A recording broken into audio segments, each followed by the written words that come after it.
Allow your eyes to close, drop your shoulders down,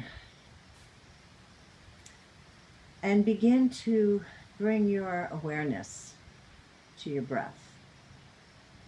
Don't change your breathing in any way. Simply notice how the breath comes in and out of your body. Notice the quality. Are you getting a nice deep breath? Is there a temperature that you can sense?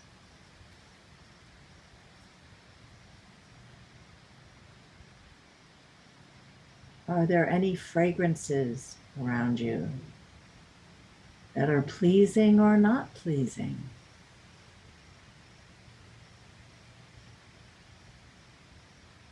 Now begin to allow that breath to go deeper into your body, into your belly. And as that breath goes deeper into your belly, allow it to expand to the rest of your body, almost as if you were standing under a waterfall. Just allow that breath to surround you.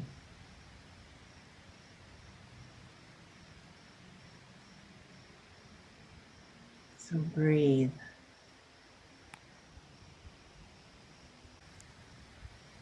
Relax and let go of anything that is not serving you in this moment. Any thoughts about tomorrow or any thoughts about what went on today, just let that go and allow your breath to take you to a place where you're calm and at peace. Let it circulate throughout your body. Just breathe.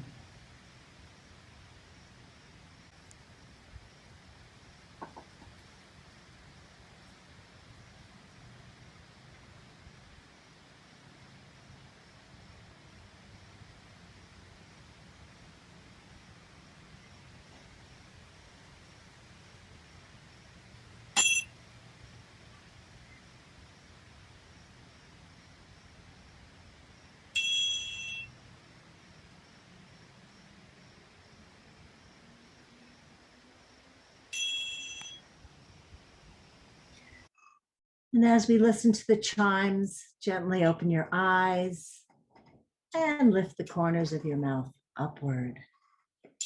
Yeah. And Jenny, I'm going to put myself on mute because there's some people who are texting me and saying they can't get in. And you want to unmute yourself? Everyone else can remain muted. And Jenny, take it away. Jenny's going to give us a little snapshot of what's coming down the road. A snapshot would be easy. What we've got coming down the road for the next through to the end of July, we've got two things playing in the background. One is Uranus in Taurus, and that's telling us to change the norm. This only happens once every 500-600 years. So, and the norm of what it is to be female. And it's not against men, but it's against the paradigm that we've been living with forever. Because what it means to be male is to have muscles, to push, to demand, to be in charge. What it means to be female is to be subservient. Now, this is, understand this is not against men. This is against the paradigm that men have created. So that's playing in the background, and that's going to go on for another 10 years. What's specific this year is that we have Saturn square Uranus. Now, here's Saturn, here's Uranus, and when it's a square, it comes straight at Earth. It's not a nice, comfortable handshake out there. It's directed towards Earth as a square. So that wakes us up. And Uranus is new, different, get started, do something different. And Saturn is, oh no, we're going to stay the same. We're going to play by the rules. And when you put those two together, it goes, and then what's happening, and that's playing throughout the year, that kind of, and what's interesting about those two is it happens about once every 20 years. And the last time it was in process was in the 50s, when we had civil unrest. And we had marches in the street and Black Lives Matter. The third thing that's happening, and it's happening in the next 6 weeks, we've got Mars and Venus coming together in Leo. And Leo is strong stuff. Mars says, we're going to fight.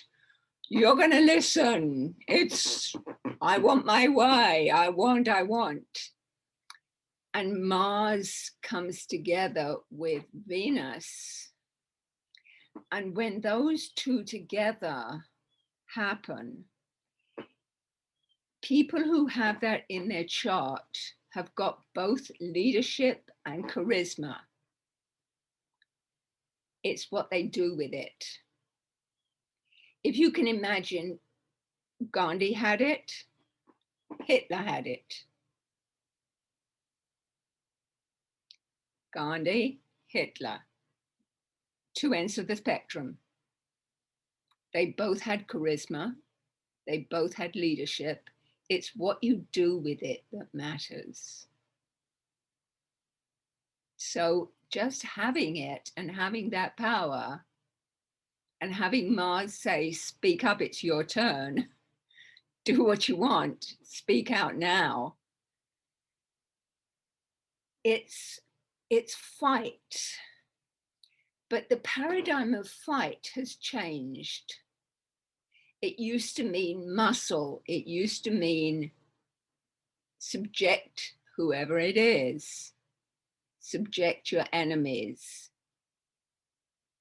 And it's no longer about fight, as in conquer. It's now about words and images and ideas and a new way of being for women. So put those three together and you've got a lot of energy to change how we feel. It's what Shira was saying, it's the 10 weeks when you find out who you are and what you're here for, and allowing them, but also yourself, to find out who you want to be. So use this time well. If fights break out, which they're going to, we're already in that. But on a personal level, it's don't let it shake up your relationships too much. Let it shake up yourself a bit. Who do you want to be? What do you want to change? How can I be the person that makes history work for me? Sorry about that. Oh, and Mercury goes direct on the 20th.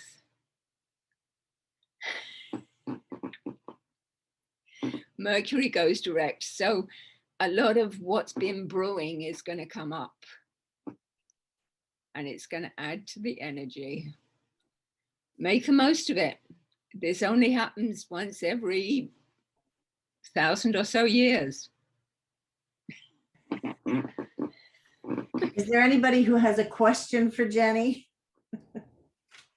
Yeah, I'm sorry. What was in the very beginning? You said it was, this unusual 1,000 year period is when, what were the two planets that were something in Leo and Uranus? Is that what No, you said? Uranus is in Taurus. Uranus is in Taurus. Okay. And that's the background noise that we've got going for the next 10 years, which is changing all the paradigms, but it's kind of getting crunched together.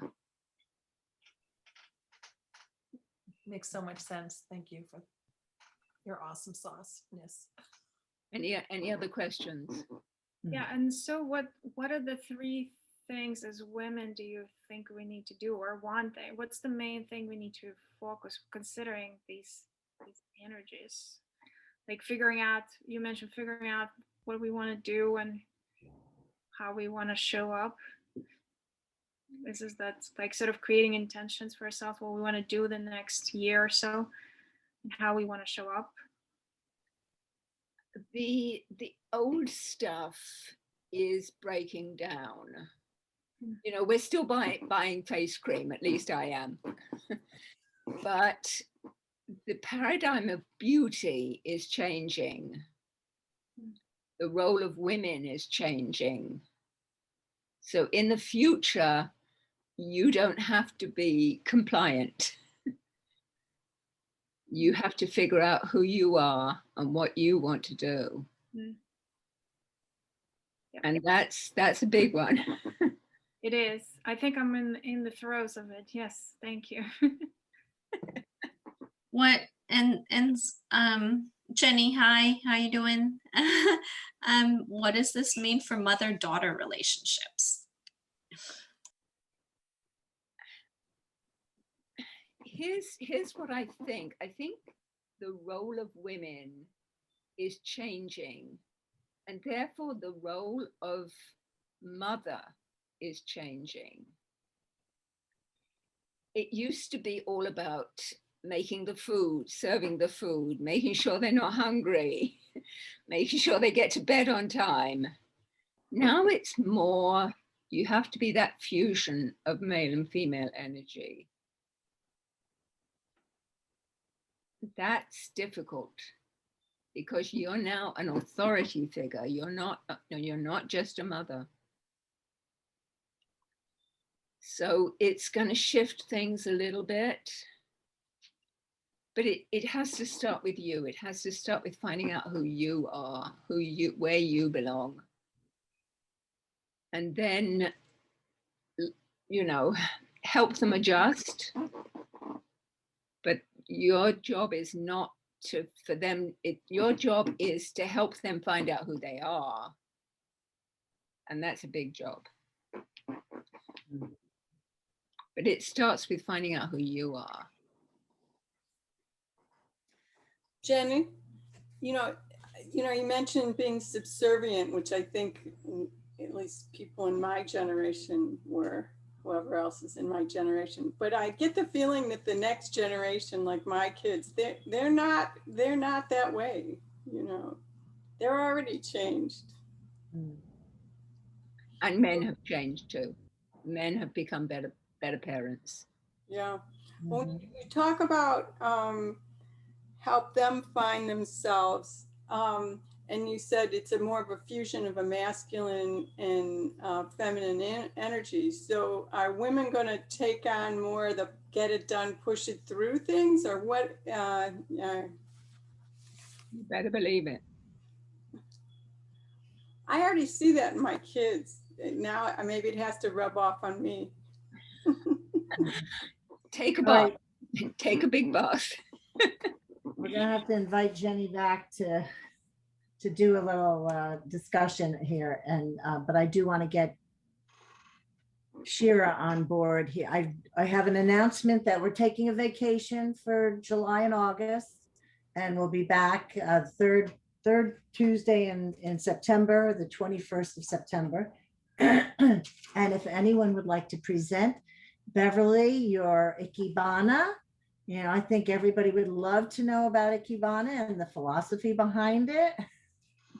So think about it. Think about it. We never had our chat, like, so I was going to ask, I'll put it to the people here. It's like, what would you be interested, the philosophy, a demonstration, or actually do something? Like I could say something like get some materials together, unorthodox, like, we've done things with vegetables, for example, and made arrangements. It's very different in some way. And I don't know whether that. Why don't we talk? Yeah. That's why I said when I wasn't kidding when I said, why don't we talk? Because there's a lot you could do. Okay. I'll have my person call your person. Oh, okay. So I'm not going to take any more, in 25 words or less, Shira, I'm going to ask you to, God, you've been a cantor, you're a writer, you're the cannabis queen, you have done so much. So let's get you started, babe. Thanks, honey. It's thanks for having me back. I miss you guys. It's so lovely just to at least see faces, names. I'm like, oh, I remember these days. I remember and I miss them and I treasure them. So thank you. And especially hearing from Jenny. Oh, honey, miss you. So wonderful. I was a member of WHN a long time ago. Started here a long time ago. So I do have a presentation. I'll just quickly introduce myself for those who don't know who I am. I started off, it's true, my background is clergy, Jewish faith by this incarnation, but also certified past life regressionist, spiritual counselor, a little bit of energy healing, all the things all the tools in the spiritual toolboxes that each of us possesses. Mine's been developed over 30 years. And it's included a lot of things. And the joke now is my throat chakra, which never really had an off switch, was recently infused with titanium as of a massive surprise surgery I had just before COVID. So so some of us have been sheltering for far too long. But it gave me the greatest opportunity to step forth into what kind of the combination of all that I've been in on all that. I used to work in Jewish faith experiences mostly, and then expanded. And I'm now about to launch. I've raised and have committed an investor for $25 million for a very significant agri-tech cannabioscience research company. So my goal is to be here to help heal people in this planet, especially serving women and families. And I've been doing this for a very long time in disparate elements that I'm now finally are tying together. So I'm going to give you a little bit of where we're going, because I get a lot of questions on social media, and with my background, I understand the need states, the concerns, the questions, those of us who are seeking natural wellness solutions to the challenges. And of course, the challenges have felt, and now I understand the context of that thanks to Jenny's forecast, but overwhelming, nearly overwhelming, a challenging state of being that we have not experienced on this planet in this time. Now I know for 50 years, 1,000 years. And it all makes sense. I mean, ironically, Jenny, what you just said fits everything I personally have been living with my 2 children. I'm about to become an empty nester. I'm leaving New York after how many years? 16 years being here, because my indigo son is about to graduate high school and going into the Marines. So prior to some of you getting on, we had a conversation briefly about bringing in the divine masculine energy as the pendulum has been swinging into the military, which is one of the only, in some forms, untarnished, non-immutable paradigm that keeps us protected and safe. And what does that feel like for us? And when I look at what COVID has done, and it's nearly decimated, never mind small, mid-level companies, our lifestyle, but our fear state went through the roof. I come back to plant therapeutics. And I have long been a believer and started my company back in 2011. And it was called Shira Synergy back then. Now it's Synergy by Shira Adler. And I look at creating synergy between who we are within our own bodies, within our communities, within our interpersonal relationships with our families and our communities, and then the planet itself. And it comes back to understanding the concept that I call modern alchemy, which is the merging of ancient plant wisdom with modern science, because we do live in a time on this planet right now with the density of the earth energy that requires both. And we want to have a healthy respect for science, but we want to use it for highest and best good, not always the case. So that's why even with the surprise surgery, it forced me to get very still, very quiet, so I could channel what's next. And what's next is what I'm about to do. And so I'm going to share a little bit about this with you. Let me share screen because I have a little presentation which hopefully will work. And I want to give you a little bit of the context, the background, because there's a lot to know here. So I'm going to kind of blow through a lot of the history, but my job is to empower everyone to be their own best advocate and to have information that I don't think has been shared fully and properly. Can everyone see the screen okay? Is it showing? Okay, good. So the ABCs of CBD is the name of my book, but it's also the name of my educational content. So that's just a little intro of what the company is. And my new company is actually Eco Synergy, which will be the parent. So I already introduced myself, but this is just some of the work that I've been doing over the last many years. The book is in the upper left there, and I've been on various TV shows and magazines and blah, blah, blah, all the good stuff to share just how crazy, fun, and unique holistic life can be. So that was just some. And that's a picture from when I was on Bravo a few years ago with my then 10-year-old, who is now on the right. You can see he's the one going into the Marines, my indigo son, Yona. And of course, unfortunately, oops, I do have to put in the disclaimer because we're going to talk about things that I'm not legally allowed to make medical presentations. So nothing I'm saying can be used as medical advice. And before you begin any protocol, whether CBD or anything else, please consider blah, blah, blah. You guys know the drill, but that is a necessary prerequisite. So let's just talk briefly about how we got here, where we are with a newly legalized state of New York, and what this means and why this plant medicine is essential and what it's going to be doing as we move forward into plant-based therapeutics in the future. So obviously we've known about plant medicine since the beginning of history. And I love that last line that we've been using cannabis. And when I refer to cannabis, I'm referring to the species, which includes both cannabis and hemp. Hemp is a cultivar, it's the sister cousin, but it is the same plant species. We've been using plant therapeutics since the beginning of time, especially as women, especially as spiritual women. So obviously, since we've designed, since 25,000 years ago, what's really been going on when it comes to people's stigma and misunderstanding about this plant? So really, I kind of credit these guys who really pushed hemp, and they pushed the understanding of what this crop could mean.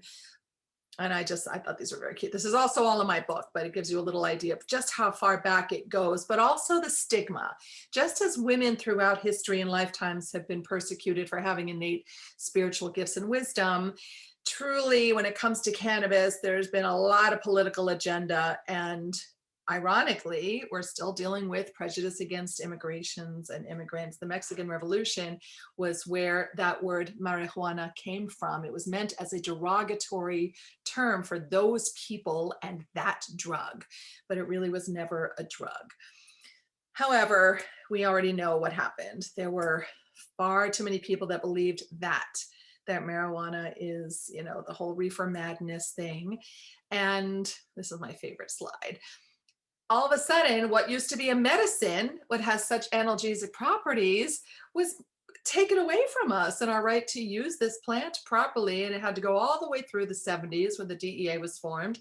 And that's where the war on drugs really started, because we had Carter pushing to decriminalize and take away the federal penalties, but we had the FDA listing marijuana back in the 70s as a, quote, high potential for abuse with no accepted medical value substance, a plant. We know that is simply false, patently false. In fact, currently there is a lawsuit that was filed by Dr. Susan Sisley in Arizona for the Scottsdale Research Institute that is following on the case that my own attorney filed in New York. So we're working on the correction of that. But this is the simple fact. This species has been banned and misunderstood and taken away from us for far too many years. So we return full circle to where we began. And if you look at the history of medicine, we already know this.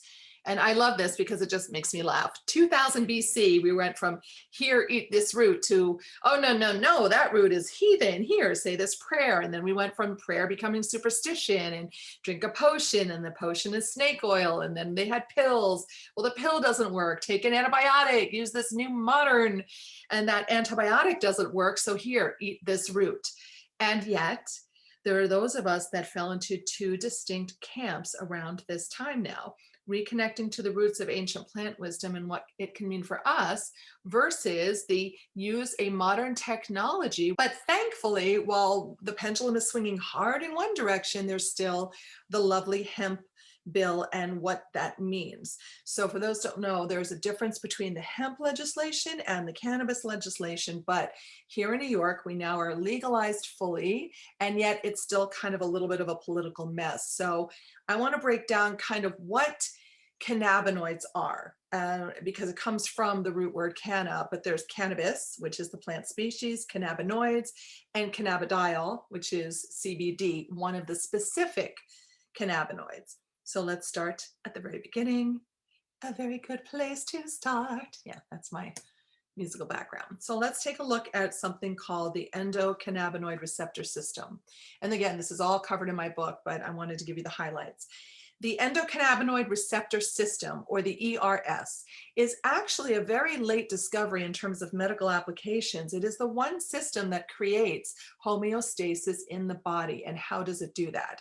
As you can see in the center, there are certain aspects of how we function on a physiological and biochemical level as a human being. But we know that plants affect us on a mind, body, spirit level. However, it's nice to see that science is understanding that all of these, see in the second tier, I'll try to move, I don't know if you can see with my cursor. No, it's not working. CBD, CBN, THC, CBG, what do those all mean? Those are all distinctive chemical compounds that belong to the group called cannabinoids. When you have a balance of the cannabinoids in the proper ratios, for your ERS, which is the receptor system. If you think of opiates, you know, attaching to the opiate receptors, right? That's how it works. And they create addiction and all of that. This works similarly, meaning that we have CB1 and CB2 receptors all through our body. And when we provide them with these little groups, these little cannabinoids, they actually balance and regulate the ERS, which then in turn balance and regulates every other system in your body, your musculoskeletal, your endocrine, your hormonal, your lymphatic, it doesn't matter, respiratory, it all comes from being put under. So if anything, this is the mama system, and the mama nurtures all the others. So that's why you could take one, let's say, high-powered tincture. Why does it work on so many different, quote, symptomologies, but it's still the same product? Because your own body has a different need state based on the mind, body, spirit level. But that's a little bit about what CBD does, how it works. These are some of the more mainstream applications. You might have read already things, everything from epilepsy to sleep. Actually, technically, my company, we're working on a new product. Sleep is, I love CBD, full spectrum, but CBN is actually showing better promise for working on sleep, regulatory issues with that. But, you know, again, we have to respect our bodies, our temples. We have to look at the basic applications. When I speak to audiences that are not holistic, this is the kind of info I give them. But truthfully, Goddess does know best. So when I started my company, you see those little sprays, that's an aromatherapy series. Because again, the other oldest modality for healing on the planet has been aromatherapy, which are called terpenes. Essential oils are called terpenes. Terpenes is the name of the other group of chemical compounds in the same species. Any plant species that has a smell has a terpene to it. That can be pine, that can be lavender. You know, we know it from EOs, but it refers to cannabis as well. It's why certain cannabis strains have funky names like purple haze and skunky this and that. So the smell is dictated by the amount of terpenes and what combinations they are. We know that those chemical compounds work through the olfactory sense, that is the sense of smell. And that is the oldest and first sense to develop in the human body. But it affects change, at least in aromatherapy, on all three levels of your being, mind, body, and spirit. So when I designed these products, I did so with the understanding that the cannabinoids, which are actually not really cannabinoids, but that'll be coming out in my next book. It's actually deeper than that, but I'm giving you the fundamental. So I look at two compounds. I'm looking at aromatherapy. I'm looking at the research around it. And when we want to look at cannabinoids, there are three things you want to watch for if you were buying your own products. And let's say they weren't mine. So you look for the milligram strength, anything that's extra in it, and anything that they're hiding. So milligram strength, you want to start low and go slow in terms of the products, but you want to watch for things like flavors and sugars and dyes. Oh my, because you don't want or need extra carrier oils, especially if you have IBS, Crohn's, or colitis. That can be too much oil for the body. So there are all kinds of things you want to watch out for. And this makes me laugh. Yeah, pet products really bother me a lot, also because they're marketed as if they were great, but it's the same kind of thing. You treat your pet the way any mammal has an endocannabinoid receptor system. So why give them a different byproduct version of what you'd give yourself? So just so you know, the hemp seeds that you get in a store, that's different from a hemp full extract. Okay, so those are all, you need to read the language carefully and understand that companies have not done their due diligence and their research. And so that is of concern.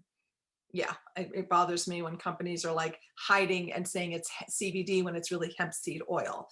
Because truthfully, we already know this. My late mother loved Irma Bombeck. Some of you guys are way too young to remember Irma Bombeck, but that's every chapter in the book has a header, but that's the basic premise. We're trusting physicians and medical professionals on some level to supplement or complement, or at least provide data that they don't even understand in terms of the mechanisms of how they work in the physiology of the human body with the plant substances, with our holistic, with our master herbalism. But this is important. So cannabidiol, CBD, inhibits COVID. That means it stops the virus from replicating in the body, and it does create also an innate immune response. So when we're looking at current approaches to how to keep ourselves healthy and strong in this very unusual period, what we kind of forgot was that we already have two shots, everyone. We have the innate and the adaptive immune system, right? And we also have our spiritual practices and the ability to raise our frequencies. When you use something like aromatherapy, the reason that was my core product line is we know we can elevate ourselves. We can do things to work on they call it, they're worried about euphoria, but they call it a I'm forgetting the main word. Psychotropic response. Well, there's nothing wrong with the psychotropic response from plant medicine, because in fact, it doesn't mean a high just because it has a psychotropic effect. All plant medicine, including essential oils, have a psychotropic effect. That is simply how it works in the body. It creates a mood altering possibility and potential. And we know if we can meditate, if we can bring ourselves down into or up into another state of being, and we do that through our plant medicines, that we can adjust the frequencies of our cells. We can use the Healy device, which I'm not even including in this presentation, but you'll see the thing on the right, that image. That's what my new company is about. It's understanding and working with higher levels of extraction, higher, deeper levels of research into cannabinoids, into cannabinoid treatments, into understanding what makes THC, because that's the whole concern about it. But there really isn't a reason to have that concern. I'll share this information later, but I do and will be sending out newsletters again with data, with research, with information, so that you, again, become your own best advocate as to what to use, how to use it, why it matters, where we're going. So if you want to either take a picture or write any of that information down, please do stay in touch with me, because I'm really excited about where we're going with all of this. There's a lot coming up, a lot. And I think that's for those who feel like traveling, I'm finally getting to go to a conference again, yay. And I will be doing a far more in-depth conversation in 45 minutes because it's at a CBD conference, a big industrial hemp conference in Dallas about the future of cannabiosciences. It's pretty important where we're going. And I'm going to just stop sharing because I'd rather, look at you guys and, then we can talk and ask questions, etc. Okay, make sure I'm back on screen. Good. So I wanted that, that's the background to give you a little bit of where we are and how we got here. Because right now, New York we're newly legalized, right? So what does that really mean? It means you're going to start to have better access to more products. That doesn't necessarily mean a great thing though, because in my humble opinion, most companies that have been currently out there are not exactly interested in the highest and best and purest, and it's a big money-making thing. And the licenses that are available and some of the companies that you're going to start to see coming into New York are going to be saying a lot of words that might or might not actually carry the authenticity behind them. And I would like for you all to be able to tell the difference in that. CBD is just the tip of the iceberg. To be perfectly honest, the one thing I'm going to recommend is always look and try to find something that's the full spectrum versus broad spectrum versus isolate. And there was a quick slide on it, but now I'll explain more about what that means. Full spectrum is kind of what it sounds like. It's the full plant. It's every part of it's not just this one chemical compound or the combination of chemical compounds. So it's interesting. There are two directions that cannabioscience research will go in. There will be what we call precision medicine. And I don't like the word medicine because medicine isn't really medicine. Medicine is a business. Science and research is more legitimate. But medicine is like FDA approval and, them pushing this or that. But precision medicine, or the concept of that, means I see you, this human being, this person with a diverse need state with what we call biodiversity. I see you and I know that your child has a certain diagnosis code, or that you struggle with menopause, which, early perimenopause, because that's fun. But I am 52, so it's time. But what makes your body so unique, and what makes you in any given moment in time either more prone to or have an aversion to whatever it is basically one product does not fit all. You have to work with things that contain a level of biodiversity, and I have not found the research to be adequate in that realm, and neither does anyone on my team.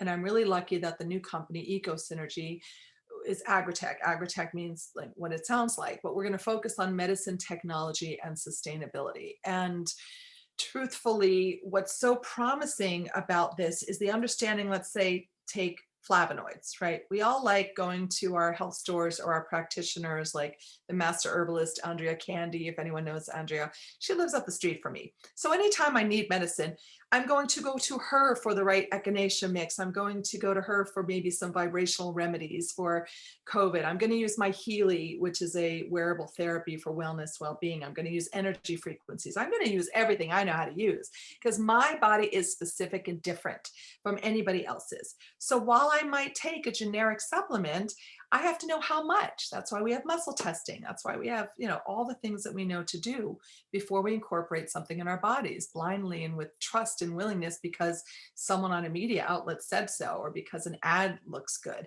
We have to know ourselves better than that. We have to understand what our makeup is. And cannabioscience research has the potential of saying, taking a supplement, a nutraceutical or a cosmeceutical, right? Because we talked about the face creams. I like them too.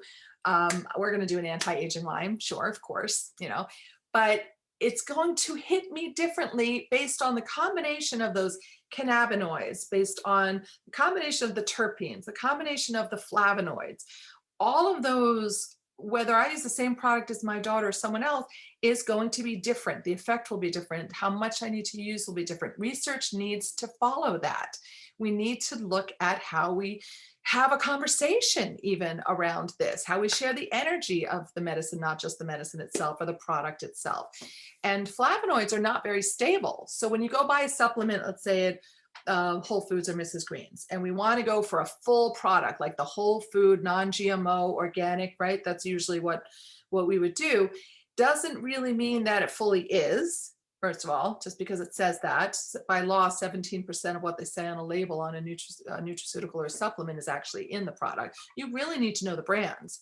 And one of the things that bothered me was when I saw, I think it was Garden of Earth, and I loved them for my vitamins, but then they got into CBD because everybody jumped into CBD, right? All of a sudden, all these companies came out with products.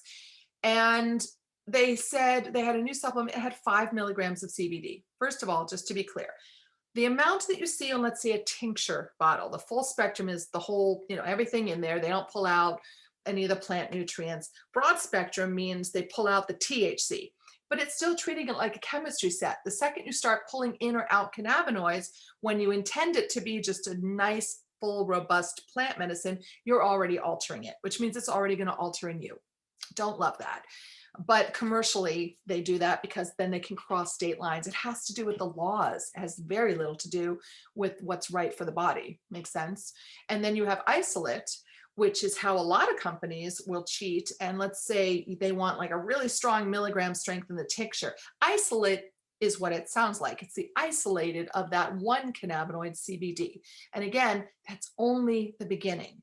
Wait until we get into CBN, CBG, the acid states, the raw states, the terpenoid state, which is what my company will do. That's before the plant is even processed to the point where it creates THC and CBD. It actually isn't really a cannabinoid at all. It's a terpenoid. So we're going to come out with white papers. We're going to do better studies. We're going to explain the science, the deeper roots of the science from where the plant was first created. Because the problem with this entire industry is the Israeli scientist, Dr. Meshulam, when he discovered the cannabinoid receptors and cannabinoids, it wasn't until the 70s, ironically. And he kind of got it a little wrong. Why? Because the plant itself was illegal in Israel, still kind of is, except for research. But what he researched, what he based his whole presentation of this is what it is and this is how it works, was on an illegal substance. It was on the hash. It wasn't an organic plant that grew in sunlight from seed. We know the difference between when something is whole and holistic and it goes from start to finish in a certain processing order, and then versus the stuff that we end up on shelves, which is why, again, biodiversity matters, because I could take a whole bottle of a supplement, but if I don't muscle test it, if I just look at the label and trust it, I don't really know how much of what's in there is really effective in my physiology or biochemistry, never mind emotional and spiritual levels. You have to work and research this plant species differently if you really want the best out of it. And that's why, even though people, I get teased a little bit, on one hand, I can hang with scientists pretty hardcore. And I do. I sit on panels with some MDs and attorneys, and I can talk about this stuff all day long. But they're like, but you're that weird spiritual earth mama type person. I'm like, yeah, damn right I am, because I understand how plants create synergy with bodies, and innately, any of us who is intuitive, and everybody on this call is, we understand that not everything fits everybody. And we also understand that something feels in alignment, and vibrationally it might or might not be.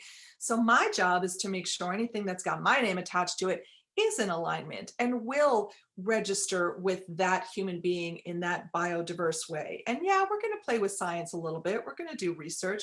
We're also going to work with something called directed evolution, which is going back to the example of nutraceuticals.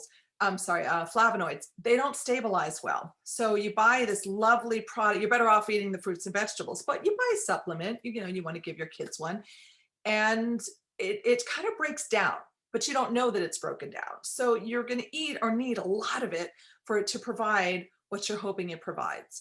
So we need to stabilize, let's say, the flavonoids. How do you do that? Well, directed evolution, unlike a GMO process, is sort of saying, I see this beautiful element and chemical compound, and I see what it's trying to do for the human body, and I want to support that. But if we just moved this molecular bond, like one bond within the structure, it holds better. It's kind of like the issue we have with aromatherapy. So, oil and water don't mix, right? So you need like an emulsification agent. This has got a polysorbate 20. It's a plant-based dispersing agent to help bond.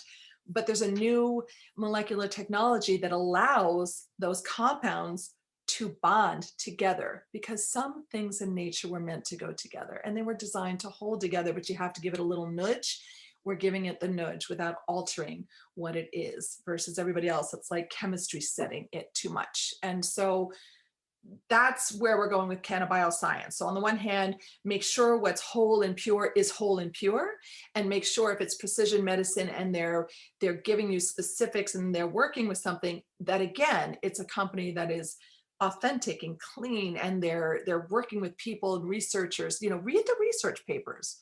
Don't just put a product in, muscle test for yourself, but go deeper than that. And my job in this new company is to make sure that I'm here to support that. That's what we're doing.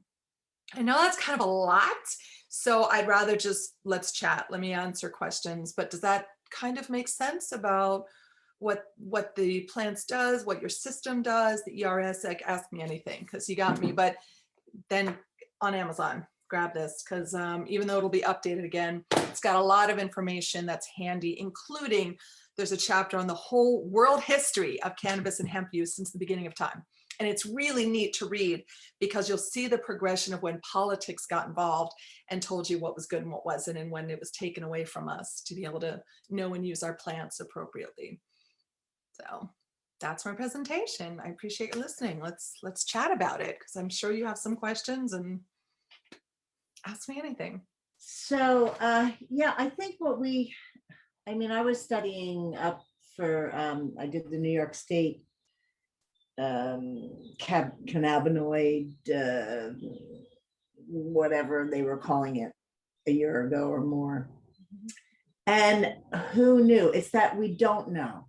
We don't know that we have these receptors in our body. They're all over the place. And my concern was, in the uterus.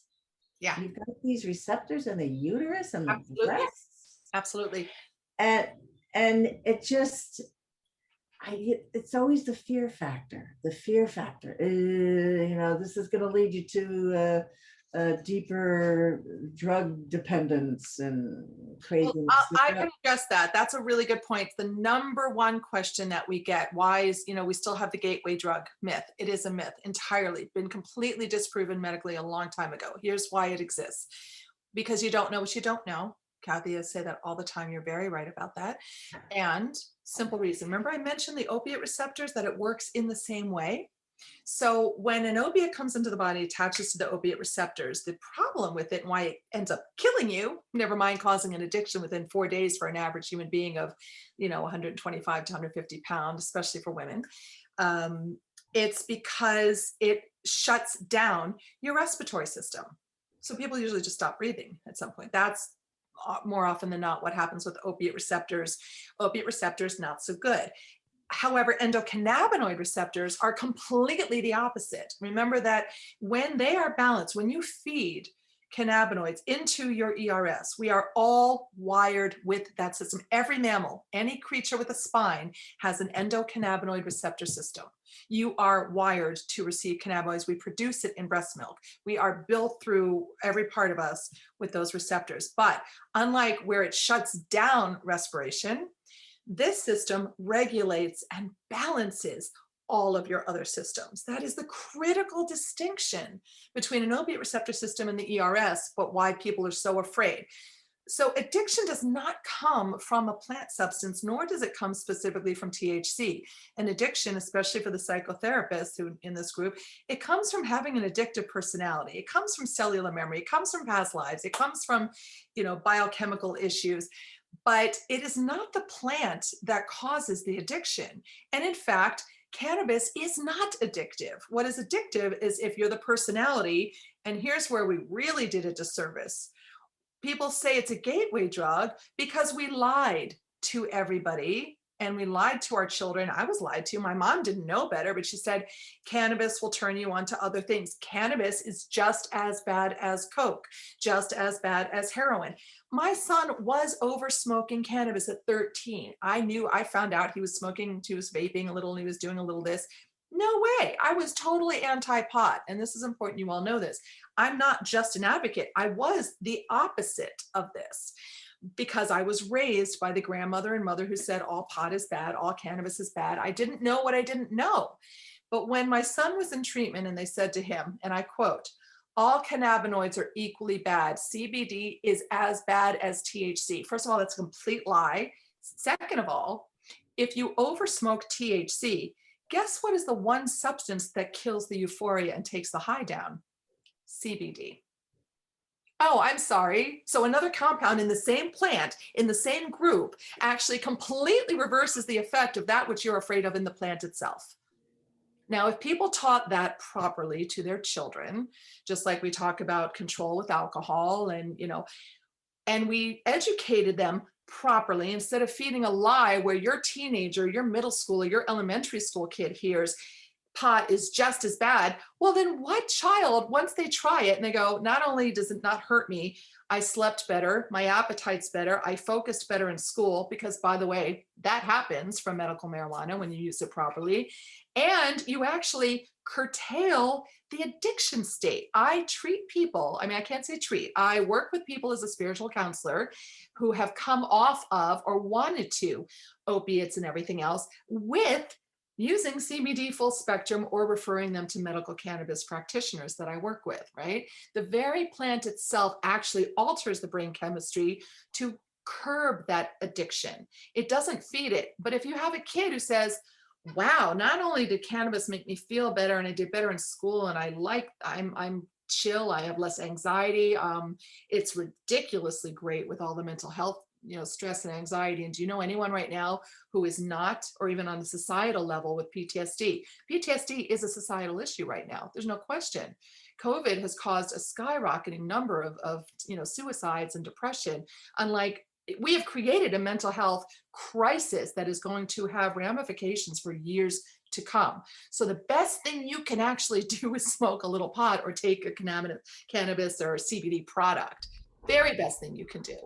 But when you tell a kid that it's just as bad and they know it isn't, well, then what's to stop them from saying, well, if the parent, educator, teacher, or school or priest told me it's bad and they lied, then this probably isn't bad either.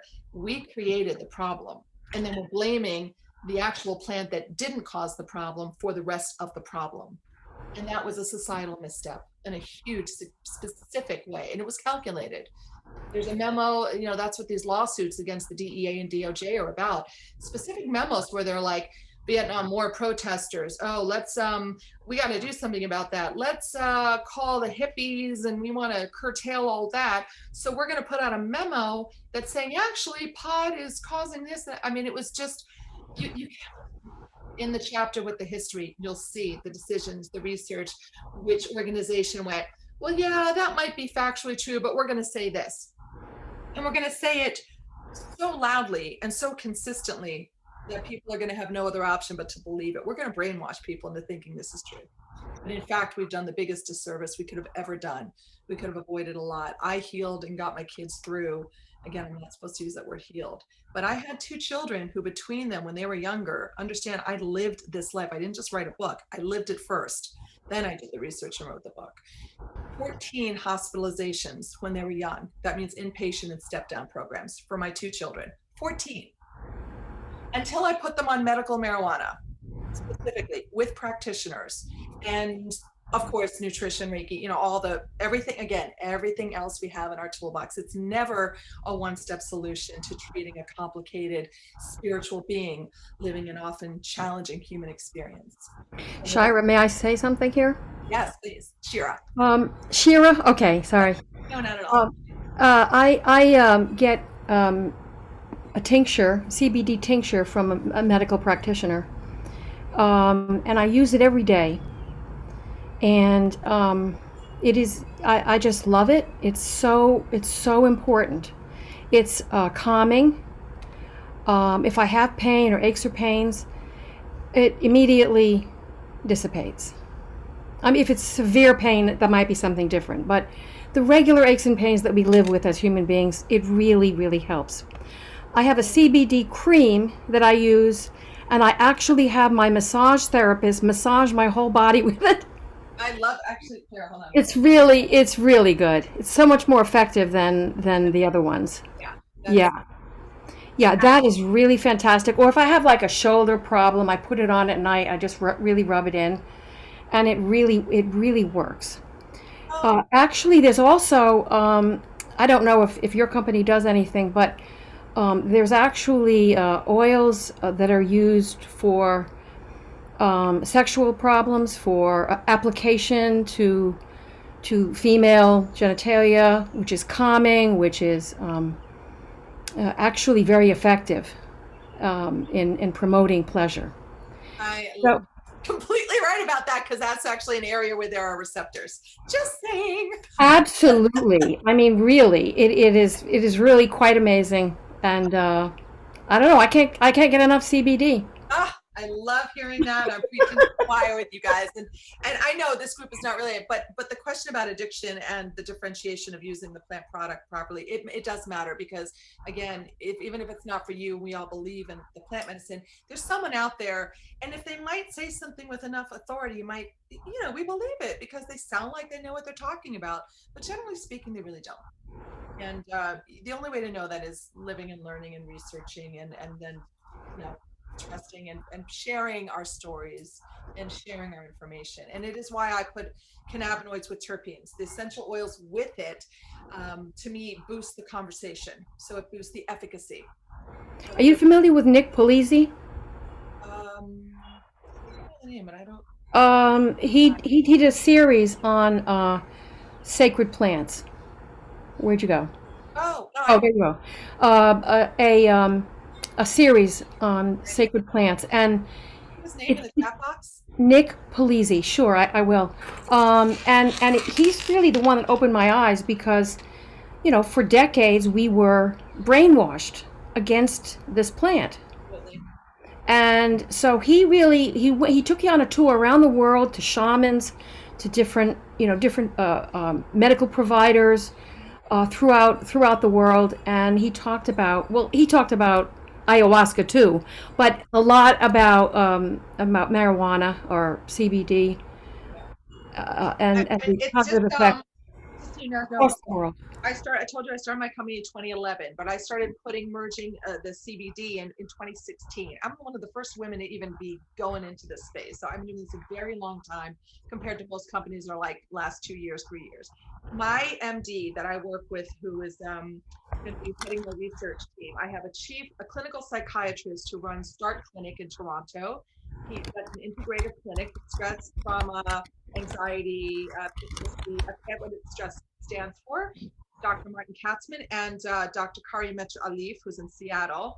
And his specialization, he's an MD and PhD from Harvard and Stanford, anesthesia background, but he actually studied in all the jungles all over the world with shamans for years. So he's a plant expert as well. So those are my guys. They walk a foot in both worlds.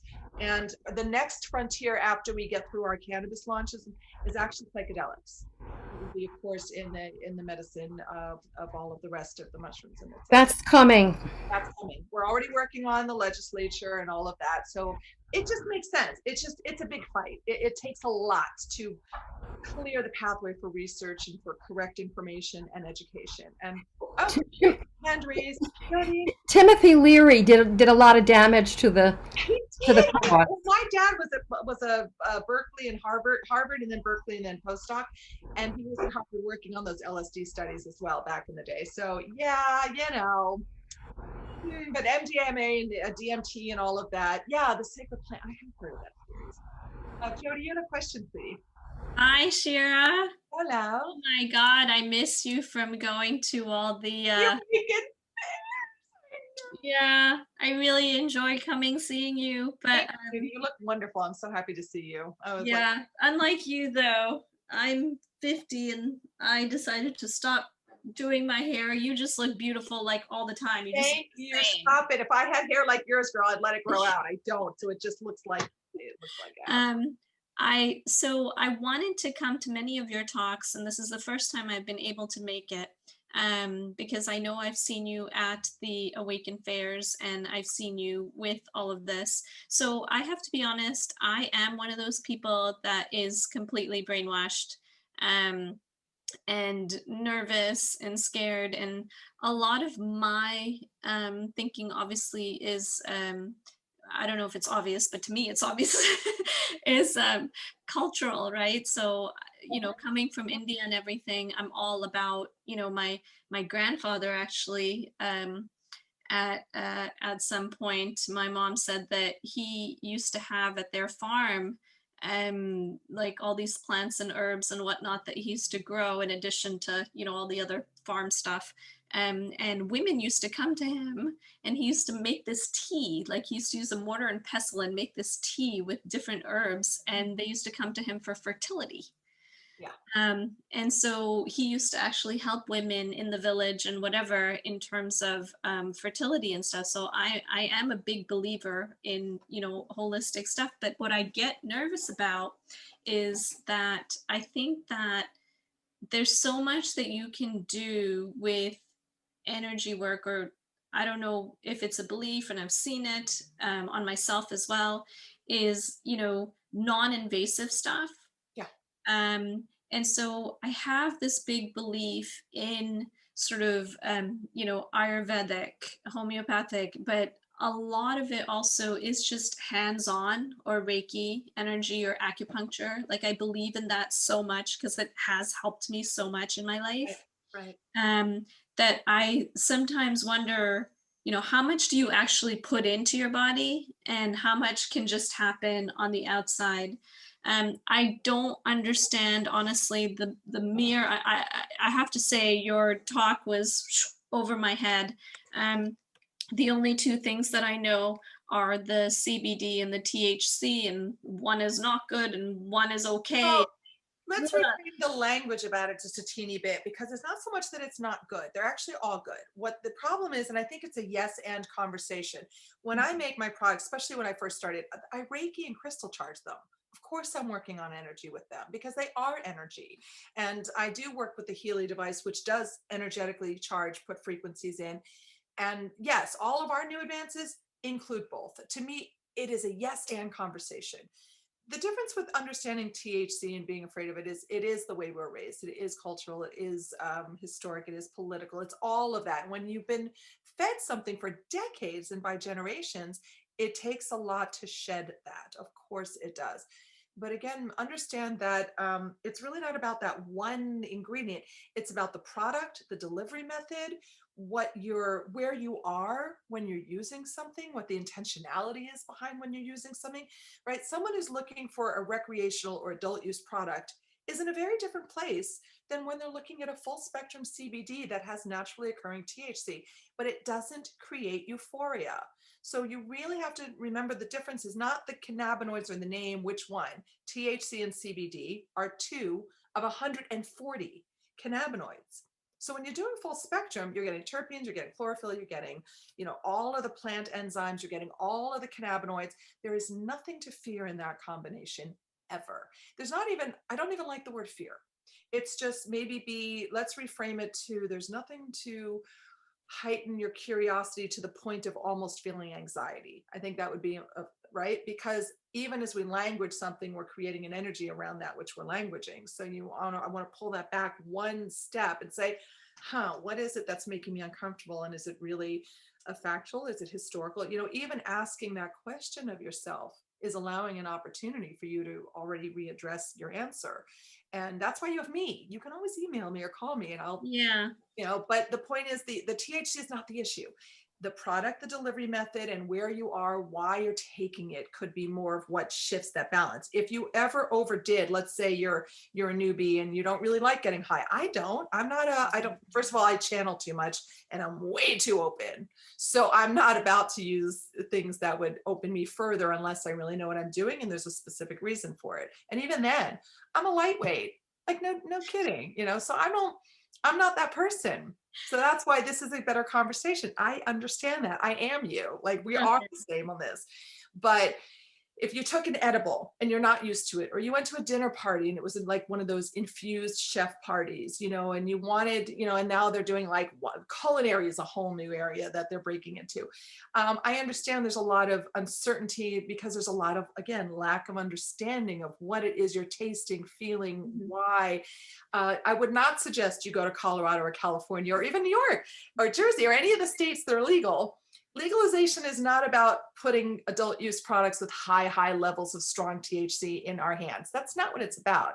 It's about social equity. It's about social justice. It's about creating repair for the communities that were decimated, the minorities, by this war on drugs, right? It's about other things. It's about the planet coming back to balance.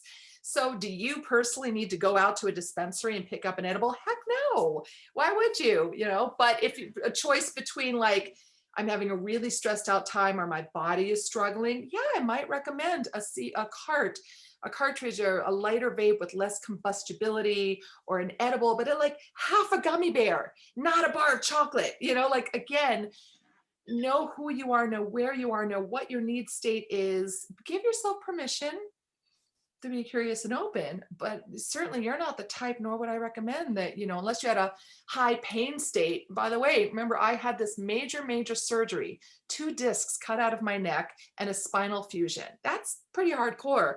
And guess what I used to heal? Not a single Tylenol, nothing else. 2 nights of medical marijuana, 20 milligrams total, right? Because, you know, it was massive surgery. And then the entire 9 weeks, and my doctor still can't believe it, I took my 3,000 milligram tincture, full spectrum, and then when it closed up enough, and then I used my topical and my sprays. That's it. That's what I use. That's not even medical marijuana. That's literally full spectrum hemp derived CBD, but the whole plant spectrum, right? So That's all I used. Yeah, so I was just also what Cynthia said in terms of like these creams and things. Yeah. I mean, are they just, I mean, it's temporary, right? It's not like you can use it for like 5 weeks and then. Oh yeah, of course you can. You can always use it. Mine's designed with 10 essential oils because what I'm trying to do is create a holistic regimen. The tincture to balance, I think it's an inside out and outside in process to keep your balance. Like, I take a probiotic, I'll take certain things daily, but really my regimen is my CBD ritual, because your endocannabinoid receptor system is going to do this every day. Stresses, information, stimulus, it shifts you all the time. That is what our bodies do. That's what our beings do, right? You're not really in a place of status, like just consistently holding still. So some days your stress is a little up, it's a little down, you know, the endorphins, whatever's going on. But in order to create that kind of an even wave, I recommend a little morning and a little night. Start low and go slow, like a half a dropper in the morning, maybe a little more at night if you're having a sleep issue, because you do want to kind of take those spikes and lows and you want to even them out, bring them a little more into the middle, create that homeostasis. Then that endocannabinoid receptor system can stop being overly taxed because it's in usually a state of deficit, right? Remember how years ago we started hearing about the sick building issues, people who worked it because you were disconnected from the earth's magnetic and the ground, right? It's kind of similar. Your ERS is depleted. I don't even have to, it is. We live in a toxic world. We're not balancing it. So balance it daily. If that's a little cream also, great. It's not about unlimited use. You don't need to worry about that because there's always something in your system that needs a slight nurturing, a little bit of a caress, a little nudge, sometimes a lot more, sometimes just a little, but there's nothing in it that will ever overdo anything in your system. It just adjusts it to the point where then you don't even know how much your other systems need to be adjusted. That's the tricky part. We don't know where our lymph system is. We don't know how our endocrines are doing every second of the day. We don't know where our musculoskeletal, our respiratory system, we don't know where our psyche and our soul are every second of the day. So when you're just constantly putting in little bits of these nice things that you know are healthy for you, and they are, there's no wrong in that, right? We're not talking about the adult use THC. There is a genetic modification of a lot of the THC adult use products that are meant to, you know, the euphoria they're creating is a little, it's not your grandfather's pot for sure. Like, I don't recommend people just go out and try something like that. That's not what we're talking about. And my focus is more on holistic health and wellness and well-being. So I'm not even really, but I do know a lot about the companies, the products, you know, again, so if anyone has questions, I'm thinking of trying this, I'm curious about that, just email me and we'll have a chat about that. I'm open for you guys, you know. Will you drop your email in the chat, please? Yes, I will. It's already in the chat. I'll do it again. Just in case. Thank you, Gary, from There's also a good question about pain. Oh, I see. I'm sorry. Regarding pain, could you please comment current knowledge? What is responsible for the efficacy? Okay, how much is it an effect on the brain's perception of pain? Oh, okay. So great question. Okay, it is absolutely first about reducing inflammation. Now the pain receptors, yeah. So CBD, cannabinoids in general, but specifically CBD and a couple of the other cannabinoids, the core symptomology, the shared symptomology of every state of dis-ease or something being off, remember this, your body has an absolutely perfect response to whatever stimulus it receives, right? Now, we may not like that perfect response. Sorry, guys, I'm talking too much. Meaning, whatever the stimulus is, right? So a stimulus that comes in that causes a response we don't like, the number one response is inflammation. Now, inflammation does not just mean swelling externally. It means mood disorder. It means eczema. It means however your body wants to represent that inflammatory response. Joint pain or pain in general is one such response. So if you remember one thing about what CBD does, it's anti-inflammatory. But what version of anti-inflammatory is based on what your system's inflammatory response is. A pain receptor response, the nerve synapses firing, that's one version. But you also might have an IBS bout. You might have a little joint pain. You might have some sleep issue. You might have irritability. Those are still all inflammatory responses. So it is absolutely about inflammation first. That is what the effect is. It's not about the perception of it more than a physiological and biochemical response first. Does that make sense? Mhm. And Yeah. Eugene had to go. Okay, so I hope she heard that too. Yeah, that's really, really important to know, because it doesn't matter what's throwing off your system will have an inflammatory response. Just, we always think of like swelling as like, oh, that's the only inflammation. Like, no. Tissue, cell, energy, inflammation, spiritual, chakras can inflame, like everything can basically blow up in some version or another, right? So that's why I love it, because the plants understand that. The synergy of our human physiology with these plants that have always been there for us. That's what does it. Whether it's labor pain or surgery or mood receptors or anything else. Yeah, really good question. I forgot to even cover that. So I'm glad I would have felt so badly later. I'm like, oh, I didn't talk about inflammation. Yeah, although I do add, like, for me, I'm kind of really into the CBD. I'm playing with ashwagandha. We're playing with a lot of other botanicals, and I'm really excited because the new company is going to have a whole bunch of stuff. We're going beyond. Remember, I said CBD is the tip of the iceberg. Really just the tip of the iceberg. We now have ways of bonding, doing molecular bonding of all botanicals. Yay! Wow. It's going to be really cool. I'm so excited to get our first study out. I can't wait. I've been waiting so long. I'm just like thrilled. All right. And what other questions? We have a few more minutes. I know. I love talking about this stuff. You can tell. Yeah. What are you trying to say, Shira? Probably a lot to squeeze into an hour, but I just, I know, Jenny, it is a lot, but you do know more than you think you know, because you know it intuitively. My job is and that's why the book's helpful. Everything I talk about in some form is already written in here, and it's an easy read, because it is a lot, and I want people to be able to reference back and remember and kind of just empower themselves, like I got this. Okay, I'm a little clearer on that. I didn't know what to make of this or that.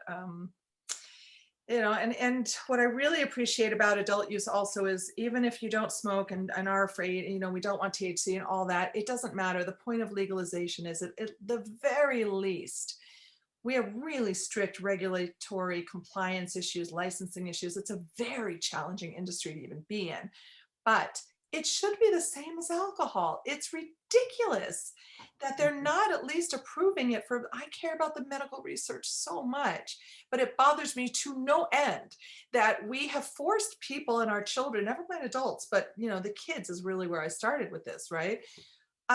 Picking up stuff that you can get on the street is far more concerning to me, especially it's fentanyl laced now.